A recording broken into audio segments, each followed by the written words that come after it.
Hi, everyone. Thank you and welcome to the show, Military Stories with retired Chief Master Sergeant from United States of America Air Force, Mr. Ralph Ave, and myself, Vicky Esther Chang from Singapore. Thank you so much, ladies and gentlemen, for being with us for the last two sessions, and this is the third session with Mr. Ralph Ave. And before I welcome him, I'd like to have a shout out to some of the series that is coming up with all of us, and definitely today, a wonderful show that you should follow with us with Mr. Ralph Ave, that he will talk about some of these movies, whether they are real, they're not, tell us, and demystifying of the Hollywood movies from Tom Cruise.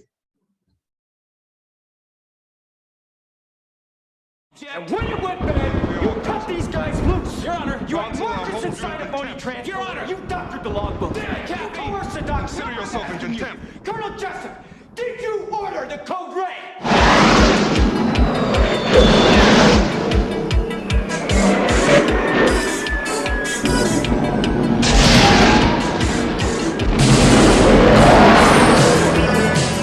I'm gonna send you up against the best. Yes, sir. You two characters are going to Top Gun. For 5 weeks, you're gonna fly against the best fighter pilots in the world. You guys really are cowboys. I am dangerous. In this school, it's about combat. You cut these guys loose. Your Honor, you had markers inside a phony transport. Your Honor, you doctored the logbook. Did I, Captain? You coerced the doctor. Consider yourself in contempt. Colonel Jessup, did you order the code red?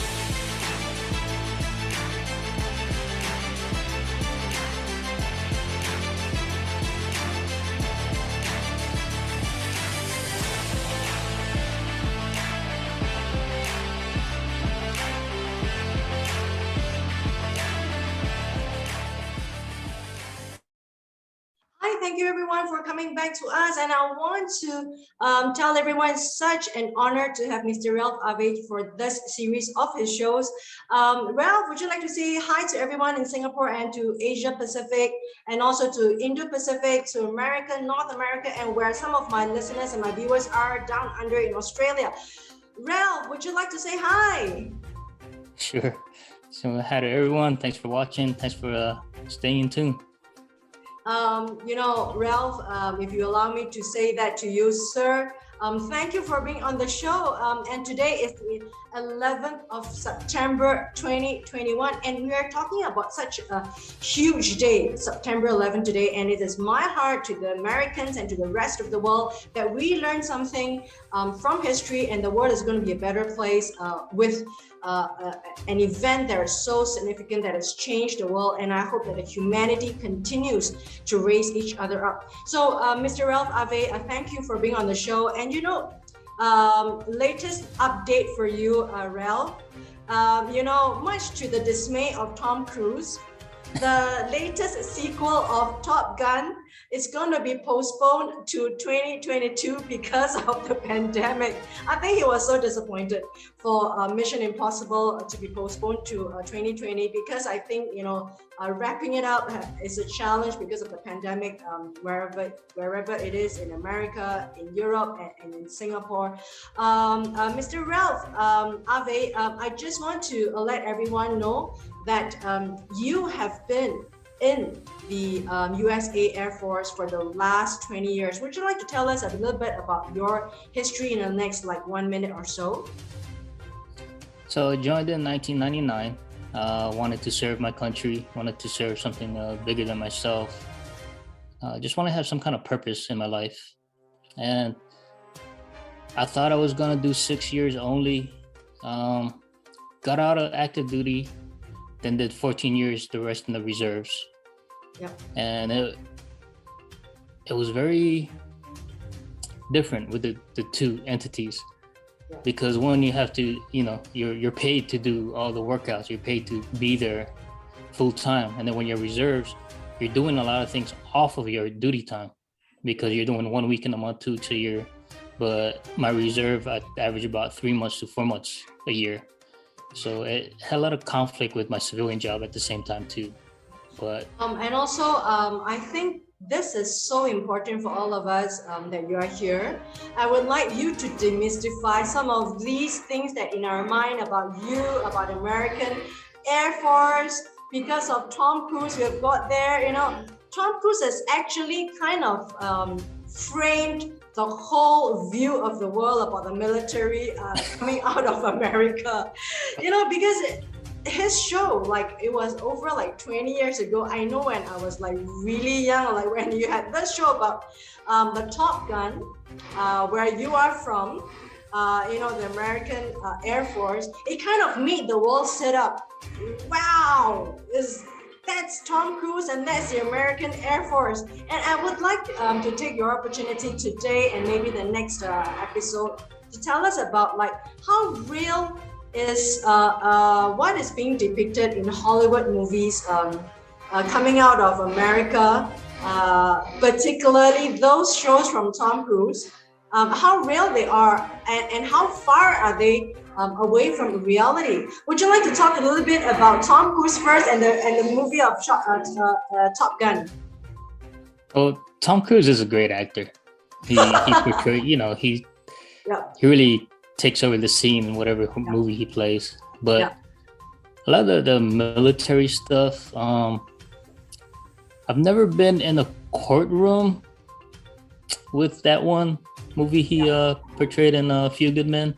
Yeah. But I don't think they act that way when he starts screaming and all that. I think that's just to emphasize, make the scene more dramatic. Honestly, I believe it's more calm in the courtroom than what they portrayed. And it's just, when he was trying to get the colonel to say he ordered the code red. Yeah. And it was a climax, right? That was I know he wants to say it. I know he wants to admit it. Yeah, that was one of the best scenes that is said in the whole of Hollywood. One of the most memorable scenes you have there. And you're right that Tom Cruise is one of the best actors and he should be getting the awards that he doesn't. But I just want to ask you, now you're talking about Code Red, right? We're talking about A Few Good Men. And I've watched the show some years back. It talks about the stature, the integrity of man that holds up that the American standard of integrity, that standard of patriotism, and that standard of performance that you have to be on the dot. I'm sure some of it is really on the dot realistically, but some of it is off, like you say, the courtroom. How far is the depiction of America, the image of America, is true? Like A Few Good Men. When you talk about A Few Good Men, they're the man of stature, the man of integrity. They are the one that holds up like the reputation of America in the world, that there's a superpower of the world. How true is it first? How true is it, Ralph? Well, for the most part, when you put on the uniform, you're held to a higher standard, because when they see that uniform, you're representing that branch, you're representing the military. So you have to be on your best behavior and you have to be professional. That way they don't misjudge you and judge the whole military that way. But with saying that, you do have we call them dirt bags, or those guys who just don't care. They just join just to join. But for the most part, we do want to represent the military well, no matter what branch you're in. Marines, Air Force, Army, Navy, Coast Guard. You want to look neat out there. You want to make sure that you're showing a good representation of yourself and the branch at the same time. And also, in these movies, because, I've not interacted with American military, what we see from the rest of the world, in Singapore, in Asia, in the rest of the world, the way that it's being depicted, people have a lot of sense of pride. Like what you say, the uniform. I want to know, when you first go into the military, do they tell you the significance of your job, the significance of putting your uniform, the significance of putting a new kind of identity with a new kind of character? Yeah, so that's why we all go to basic training, because the whole purpose is to break us down from what we used to be, and then build us back up to what they want us to be. Like, tell us. So it's working together. Like, say I came from Hawaii, right? I came from a really free, I get to do anything, go anywhere, and like the thin-skinned kid. Then you got somebody from like New York, really tough skin, really aggressive. But then they have to mesh us together to be as one, you know? So it's the whole point of basic training is to make us as one so that we can be what they need us to be in the military. And they do emphasize patriotism, because a lot of people will say, oh, I joined because I needed school benefits. I joined because I needed health benefits. But once you're in basic training, something changes. Like, you become more patriotic, because that's instilled every day. And they said that you look at that flag, now it has a different meaning, because you're willing to, because you signed your life away, pretty much, you're willing to die for that flag. And that's the common ground that we all have for, all the U.S. military. So that's kind of a way your mindset changes. Because for the Air Force basic training, we went in there, with different purposes, but we came out more patriotic, because that was instilled in us. Like, people died before us to give us these freedoms, and now we're the next up, to preserve that freedom. I want to ask, like, you said that they tried to break you down, right?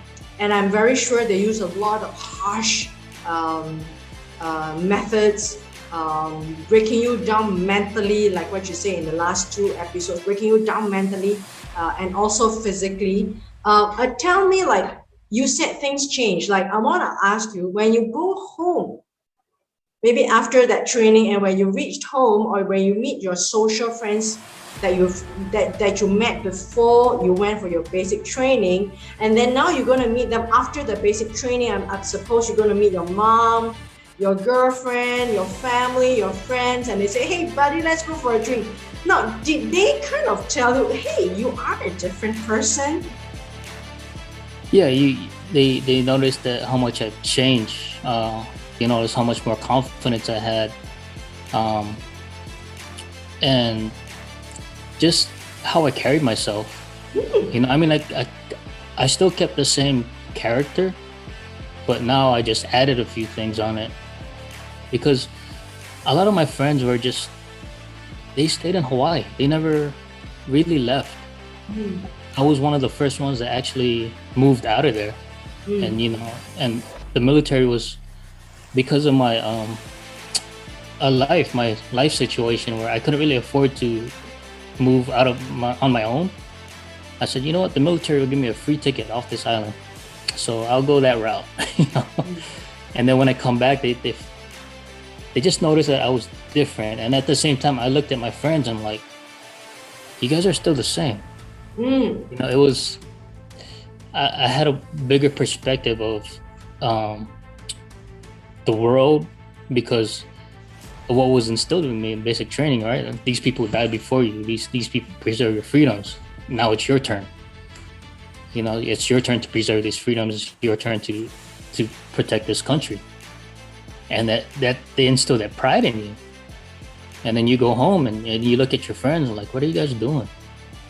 In my head, I said that I didn't really want to insult them, because they are my friends, and people do have their own choices, right? So, but in my head, I'm like, man, you're only taking one class at community college and working at a fast food restaurant. What are you doing with your life? And I didn't want to be that. I didn't want to be in that situation. I wanted to do something bigger than myself, be part of a team, and just have some kind of purpose.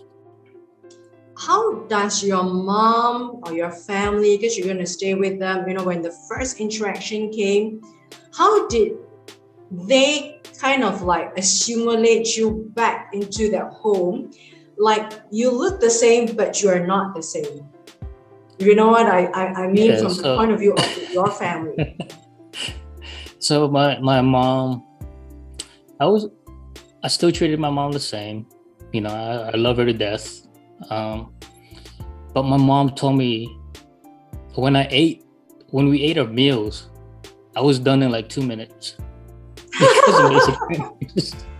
You know, That was a military training, right? yeah. So it was just a habit. And then she said I moved faster. Something about me was a little bit quicker. I moved more with a purpose than when I was, you know, before, when I was like really laid back and not really have a care in the world. So Yeah. so that's pretty much what changed for me. I think you're right. I think you hit that nail. You moved with purpose, right? Because your view of the world has totally like paradigm shifted. And so whatever you say, whatever you do, you actually saw it in a totally different realm. And when you say you moved with purpose, it's not just the physical movement, it's the whole being has changed, right? So, Yeah. and I would say that because your whole total meaning has changed, wouldn't that also put you in the best position for someone to really educate the young people right now that, hey, you guys, stop just fiddling with your finger and kick your button. Do you know the world, the people have suffered for your freedom? Do you know what I'm trying to say? Because of that change in the mindset. Yeah, well, it's hard because, you know, electronics has advanced so much, and now it's almost an addiction. Yeah. Right? They just pay attention to that, and a lot of people just listen to the news, not doing their own research. And sometimes I gotta tell them, like, hey, this is not the only place in this world, and that's what was taught to me. Someone said this is not the only place in this world, because I didn't live in, you know, the greatest place in Hawaii. They say it's paradise, but it's not all paradise in Hawaii, right? Yeah. And so I'm trying to push that forward to my kids and to the kids I coach basketball with. I tell them, hey, work hard and keep your mind open. Don't just feel like you need to stay here. You know, go out there and explore, because opportunities are all over the place. It may not be in America, it could be in a foreign country, but maybe they might pay you a lot of money for your skill set. You know, so don't limit yourself. Dream big. You know, as I always say, dream big. Yeah, now you are talking about don't limit yourself in where you're born, in America, in Hawaii. It brings me down to the question, two things. So you were in the Air Force, right? And you must have been deployed to certain places for training with other base. What are the top couple of places that kind of like you felt that was the best place for your training before? Ooh, there's a few, like Korea. I was stationed in Korea for 1 year. South Korea, yeah. And you know, the mission back then was just paying attention to North Korea. So the experience was real. Like you see it on the news, you hear about it, but then once you get stationed there, this is back when when I first got stationed there, they sent us to the DMZ. Oh wow, that's the border, right?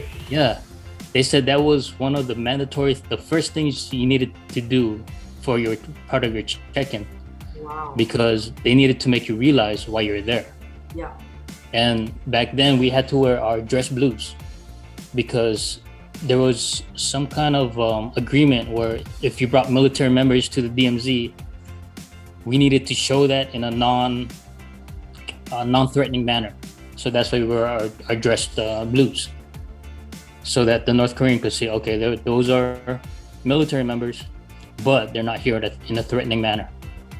Tell us more about this border where Donald Trump actually shook the hand of Kim Jong-un, right? It was like Yeah. a really, really significant place, and that was supposed to be the most dangerous border in the world. We're Oh, yeah. told by the media. Tell us how surreal it felt. It was a lot of tension there. You know, it was because they said those two towers, they got snipers pointing at you right now if you're doing anything stupid. That tension was, you could feel it. Wow. Yeah, it was there, but they build you up to it right before you hit the DMZ. What was there a fence, or there wasn't any fence? Not at that part. Okay.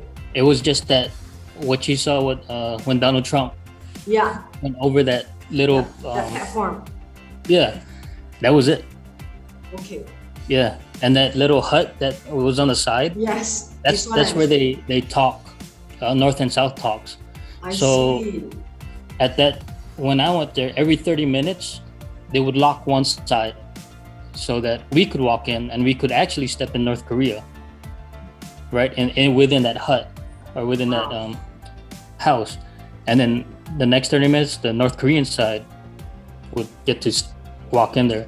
And it was just like almost like the size of a dinner table, and you had a North Korean flag and a South Korean flag. Every 30 minutes that happens. Yeah, I don't know how it is now. Is it like a ritual? When I was there, yeah. Is it like a ritual thing? No, it was just an agreement because the North Korean side had tours too for the DMZ. Oh. There was I an see. agreement between both countries, I see. and it's crazy because you could see the North Korean soldiers peeking in there, and we're like, "What's this guy doing?" And they would be thumbing their pistol. Wow. Yeah, they would, and for on the U.S. side, you don't do that unless you're under threat. Yes. So that And- was the tension, right?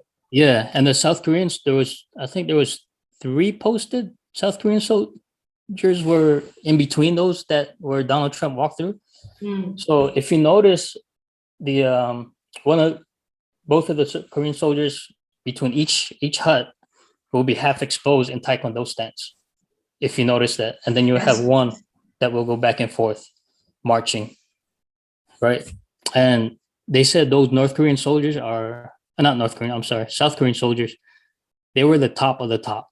They were there for, I believe, 16 months straight, something like that. And they're just training, Taekwondo, studying, and just train, and that's all they did.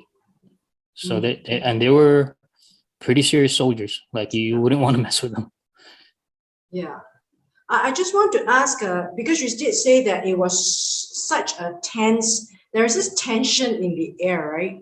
And their thumbs were at the trigger, right? Yeah. How did you feel at that time? I mean, you were a young soldier there, and you were sent there because you knew they needed you to know your mission, or they needed the Americans to know their mission. Why are they doing this as part of the peacekeeping mission? How did you feel? Well, you could feel the tension. So already you felt like, okay, this is serious, because a lot of people they fear? Wasn't really fear because we knew the skill sets of the South Korean soldiers and the army soldiers that were there. They're not there they're not there. Usually they pick the best of the best. So that gave us some comfort that they were there, and they were armed. So that gave us some comfort, but still you could feel like, why is the North Korean soldier like that? Why is he acting like that? Yeah. You could feel like he could do something at any time. Yeah. And that's why those South Korean soldiers were in Taekwondo stance at all times, facing north. Wow. And they stay like that without movement, just paying attention. And I'm just gonna ask, like, you come in like an external party, right, to aid the South Korean side, right? And then you are looking at them. I mean, I suppose if I were you, it's like, hey, the North Koreans and the South Koreans, they look alike. But why do you ever like think about, okay, they look alike, they should be together, but they're in this tension? Did it ever occur to you like, wow, the world is just like cracking up? Yeah, because I mean, The thing is that if besides their uniform, which is different, if they right. had like switched, you wouldn't know that they're North Koreans and South Koreans because they look alike. I'm just trying to say, but yet they are on diametrically different side of the world. In terms of like confrontation, in terms of their stance, their view of the world, did it like hit you? Did it have that kind of real revelation hit you? Yeah, it made me wonder, like, what you guys are the same. Why are you guys split up? You know, and I asked with some of the Korean airmen, Korean officers that I worked with, and I asked, you guys, do you guys hate the North Koreans, or what's the situation here? And he says, no, we don't hate the North Koreans. We like, sometimes they feel bad for them because they're under such strict rule. They still see them as their not allies, but they respect them because they're Korean. They're part of the same race, and so that told me right there, like, huh, that's interesting. So it must be the politics of everything that's doing this. Yeah.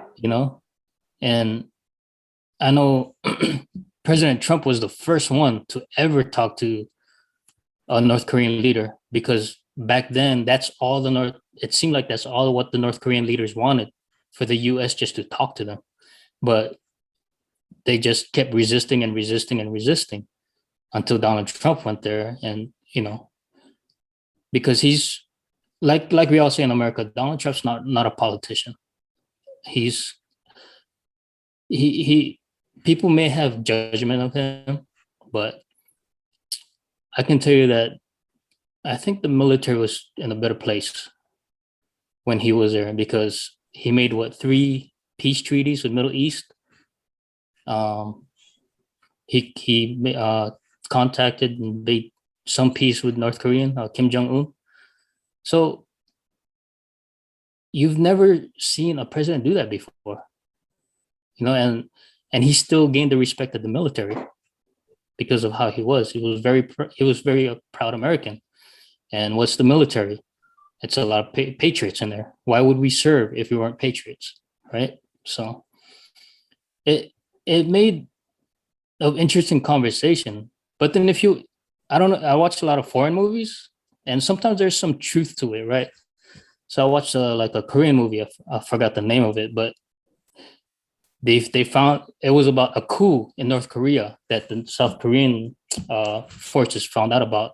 And if that coup happens, they would start like a nuclear war, World War III, right? So one of them said, hey, use your contacts in North Korea. Let them know that we need their help. And I'm thinking, wait a minute, they're not. So sometimes in movies, there's some truth to it. So that made me wonder, like, okay, are these guys like working in secret together to help keep the peace, Yeah. So that part was like, okay, maybe there is some truth to them working together somehow, some way, but nobody knows about. Yeah, I think I kind of know where you're coming from. Like, just using your very small snippet of what you say, because at the end, on the humanity level, right? I mean, you've seen the North Koreans, try to escape into the South Korean, and you know that the South Korean is sending food, sending rice over. From the humanitarian point of view, there's no hatred, right? No. Yeah, it's really about like what you say. There's a lot of, I mean, I'm not going to go into the politics of it. I'm just saying from the humanitarian point of view, and from the media that I read, is that I've got these people who really just wanted kind of respect, acceptance. They wanted so-called a superpower to recognize them and to talk to them. I think in a way it was on that political level, or made to be a political front. But on a humanitarian level, they didn't want that at all from the human point of view. It's. I mean, I don't know a lot about it, but from what you say, which is so real, like, okay, contact the north side and let them know what's happening. No, Yeah, it could be real because you've seen a lot of people who defected from the mhm. country. They were from the north side, they were saved by the south side, and the south side really wanted to connect back to the north side. It was really the north political front side to say that, hey, we just needed the kind of respect. We just needed people to talk to us, to respect our point of view, to respect our culture, etc. And like what you say, maybe Donald Trump was the first person who said that. And the first meeting, what it happened in Singapore, you know that? I think you know that, Yeah, right? yeah, no, Singapore yeah, kind of brokered the kind of peace in the Shangri-La, which is down our doorstep there. And we paid 20 million for that peace talk. I think it cost about 20 million Singapore dollars just to have that week of 1 week. So let them meet at the island called Sentosa. And I think you kind of followed the news too, right? And you think yeah, yeah. I saw that. But Singapore is like that though. They're very about peace. They're very the culture is about helping each other. So that's what I know is from the Singapore friends that I've made. Yeah. And I think you have it kind of like and now we have a role to play also, being that level whereby, okay, we put the enemies to meet together. And I think you're right, because I'm kind of proud to also say that, in a way that the deal wasn't the deal was it's still a long way, right? It doesn't take just a meeting. You talk about Right. historical unraveling about a lot of things, but I think at least the first contact was made, and it was made in Singapore. And of course, it's worth it, right? Having like 20 million over 20, about a week, having all these peacemakers to be here to fly people in from America and from North Korea. And I think it also goes to show that we can achieve something, even like in Singapore. And like, Absolutely. just to answer your question, I think Singapore shows that we need to have peace for a small country like that to survive. I mean, we're neither here nor there. I mean, to be honest, Ralph, we can never be on the side of China. Can we be on the side of America? Nor can we afford to be on either side. We have got to make peace with both sides, because the world is dependent on everyone. And I think in a way, Singapore shows that survival needs every party. Doesn't just you can't just stand alone. I mean, which is what is happening in South China Sea right now. I mean, we're trying so hard to like have this survival on both sides, because we're in the middle of the South China Sea again. I mean, Ralph, not too much into the politics, but I'm just really saying from the point of view of a humanitarian, we need everyone to be at peace in order for small people like us to survive, Ralph. Oh yeah, absolutely. It's just hard when you have certain types of Yeah, people that are in charge, yeah, because they kind of put their beliefs, yeah. but then again, they don't realize that people do want peace. People do Oh, of course. care about each other, no matter where they come from. It's like China, US and China, they're always like this, right? In the news, it seems like this. But in Hawaii, I have a whole bunch of Chinese friends. So and I'm Filipino, so they have that Philippines China thing going on with the atolls, Yeah, yeah. and we're just like, huh? Yeah, Like, exactly. I mean, like what you're saying, like a couple of things, like we're trying to demystify the Hollywood movie from Tom Cruise that America is like strong, is trying to be the superpower of the power of the world. But on a humanitarian level, people to people level, taking away all this smoke of politicians and all the smoke of the politics out of it, people are just people. I mean, I've got a lot of Chinese friends and I've got lots of American friends like yourself. You know, people just want to have like, okay, I just want to go on with my life. I want to pay my bill. I want to make sure my children can grow up in a peaceful world. They have a meaningful job and a meaningful future, and let's prosper together. I think at the basis of what you're saying about North and South on a people level, and even among Chinese and Americans, they say, hey, come on, let's cut it out. We just want the world to like have peace, and we just want to like just go on with our lives, right? Ralph? Yeah, just take the politics out. Just let everybody get along, work together. It just makes it a stronger place to be in. Yeah, I mean, it's just like what you say. I mean, the peace treaty the Americans have done with the Middle Eastern countries, 3 peace treaties that is unprecedented. I mean, we watch it, we read it in the papers, and we saw, you know, the people shake hands and all this. I mean, it was a feat, and unfortunately, of course, the media did not promote that. That was one of the biggest groundbreaking moments of America trying to broker peace between Israel and some of the Middle Eastern countries. But you know, I think like what you and I are saying, that at the very end, it's like what you talk about, the story about the North and the South. At the very end, they are just talking among themselves, right? It's just like the facade that, you know, we have got this pride, we've got a national pride, we've got to be recognized, we've got to be respected. And this is like what we're talking about in the international dialogue, right? The international dialogue for humanity. At the end, people are just people, and also reflected in Singapore.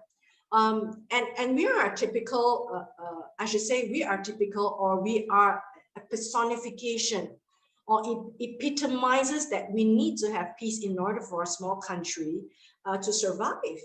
If we don't have peace around South China Sea, we don't have peace around Asia or around the world, I mean, we won't, you and I won't be like watching and talking about each other, because we're trying to struggle amongst the different factions that's trying to fight.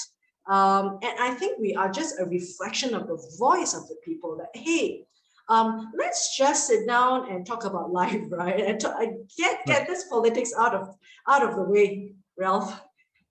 Yeah, no, it's absolutely true. I mean, there are stories during World War II where US and Germans actually sat down together, you know, but they had to go their separate ways because they couldn't, they would get treated as treason maybe for being with the enemy.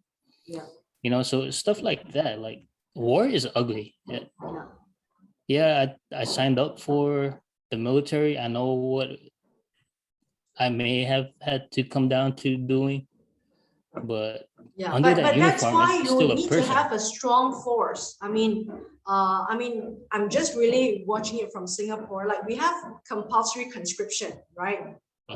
I mean, this is a small country, right? Compulsory conscription, and you know, we invest a lot of the GDP in the best military equipment in the world, but because we want to keep the peace, right? Which is exactly what you're doing there. I think it's important to have to tell the world that you are keeping yourself safe, you're keeping yourself strong, because you want to maintain that peace. It's just like you keeping your door locked, right, and not opening your door when you sleep, right? You're having a strong lock to tell to the intruders that, hey, you got to keep into your lane, because we have our doors locked, we have our defenses, and that's why the whole neighborhood is at peace. I mean, isn't that the story we're talking about? Yeah, but sometimes we think, why did it have to get this way? Yeah, of course. You know, like it's like when you live in a small town, right? Before it got big, people could leave the keys in the car. They could leave their windows open overnight, and then as this city started growing, they couldn't do that no more. Why is that? What changed? You know, what changed? We should talk about that in our next topic. You know, I like the fact that we talked about your deployment, North Korea, and it kind of like we have some links with that. in Singapore, the North Korea brokering the first meeting between the North Koreans and Donald Trump. And I'm kind of proud of that. Maybe when the next time you come to Singapore, you can bring your children to Sentosa, to the hotel whereby they actually like signed and actually shook hands for the first time. That would actually be That awesome. would be really significant. Yeah. I just want to also bring you back. In those times, you were a young soldier in North Korea. Were there the first few buddies that you made friends with in those times? Yeah, so my supervisor, I still keep in touch with him now. We're both out after 20 years, but yeah, I keep in touch with him. I think there's at least 3 people that we're still in contact. One also made chief, John Ware. I was with him in Korea, and he also made chief.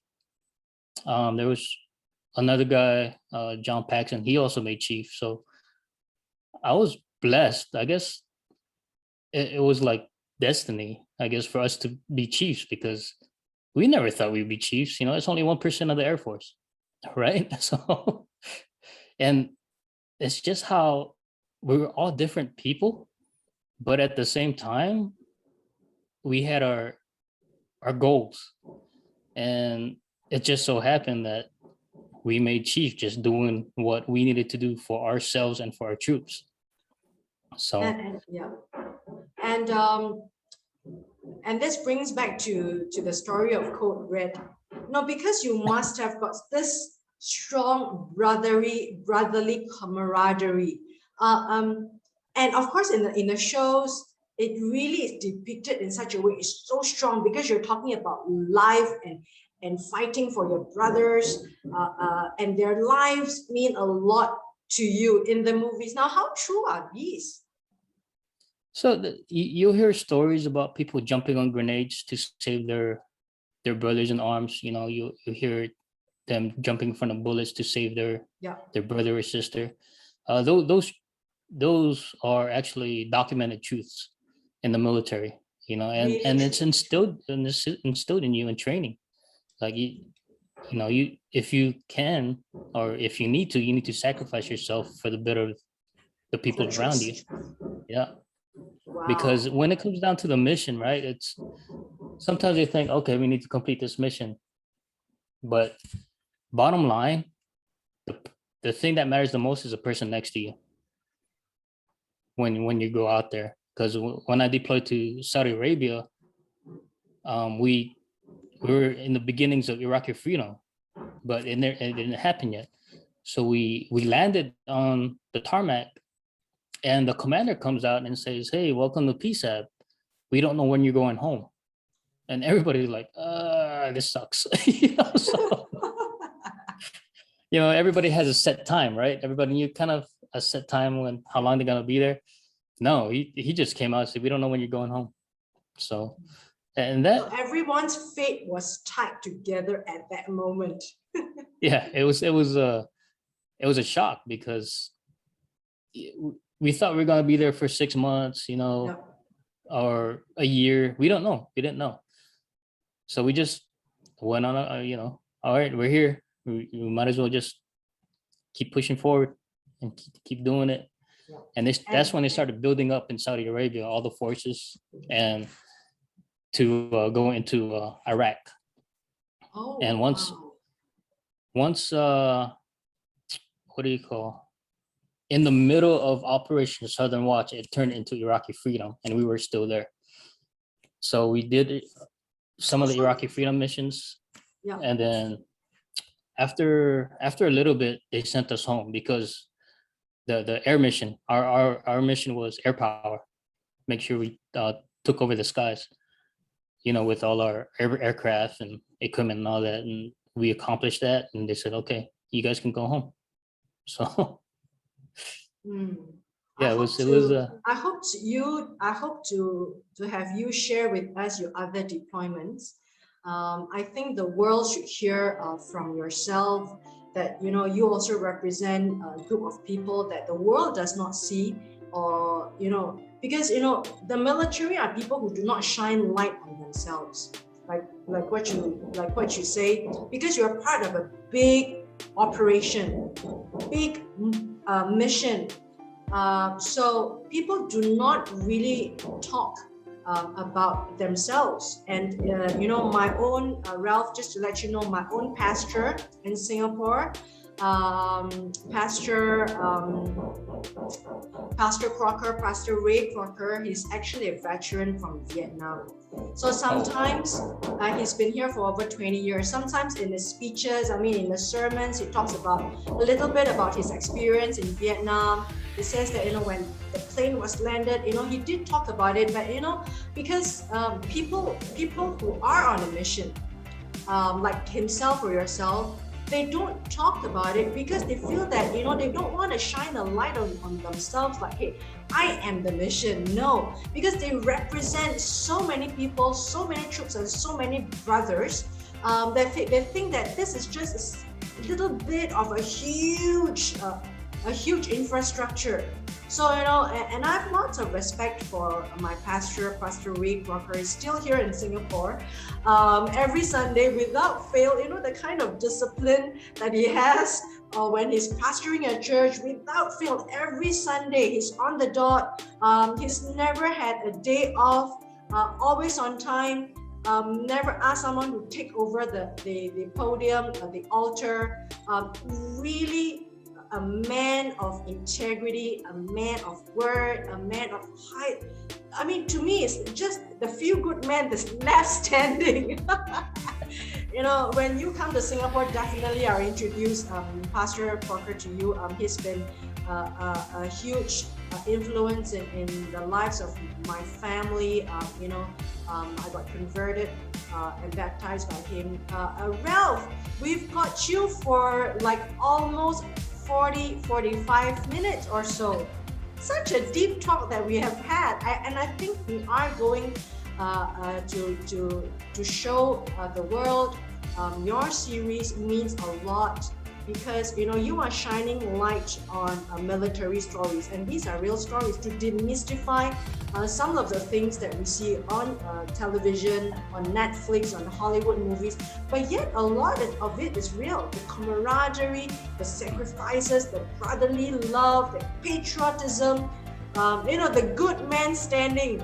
Ralph, thank you, sir. So tell us, Ralph, we've got so much more to share with you. Will we be hearing more of your deployments, more of these brotherly camaraderie that comes up in the series with you?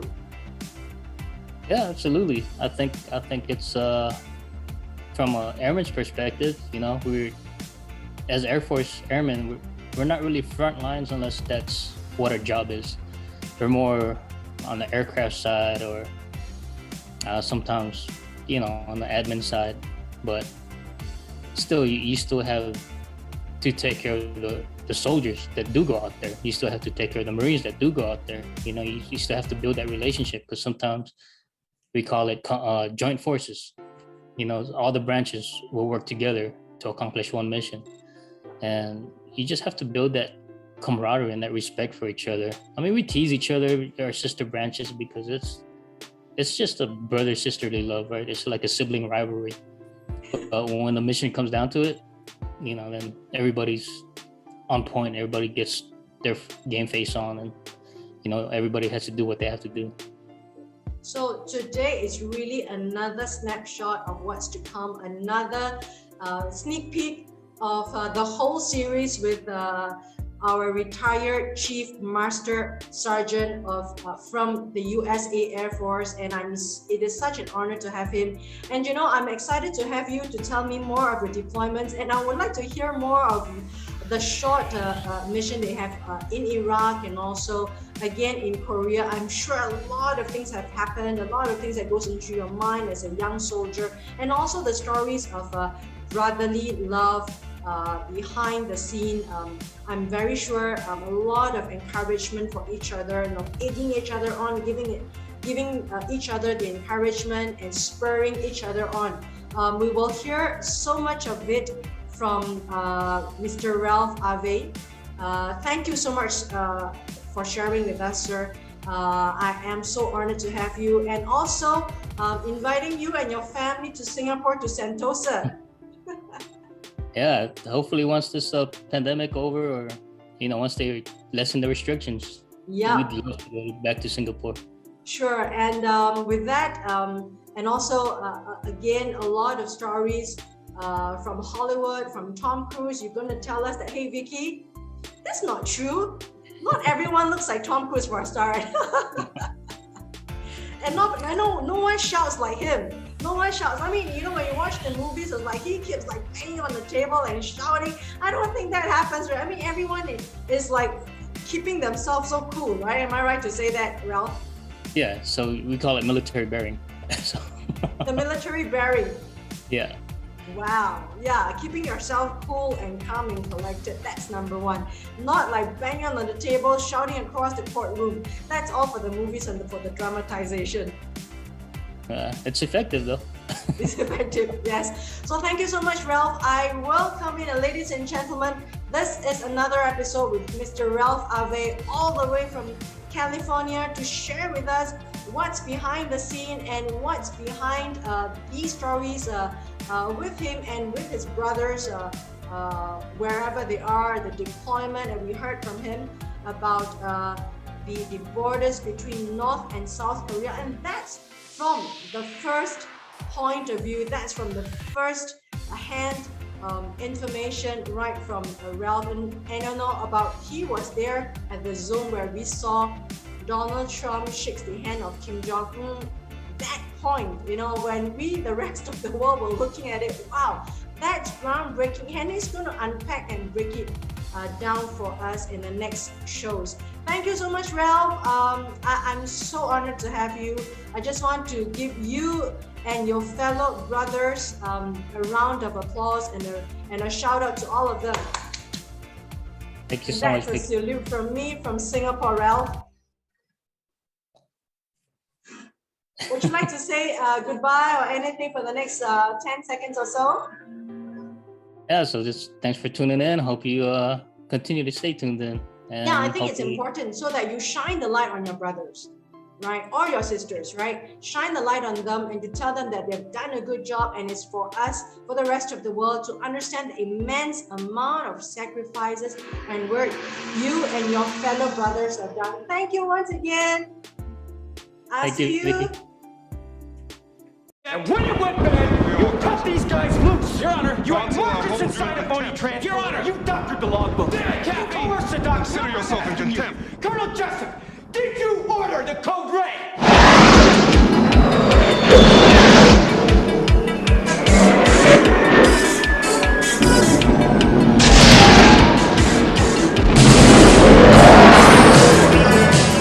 I'm gonna send you up against the best. Yes, sir. You two characters are going to Top Gun. For 5 weeks, you're gonna fly against the best fighter pilots in the world.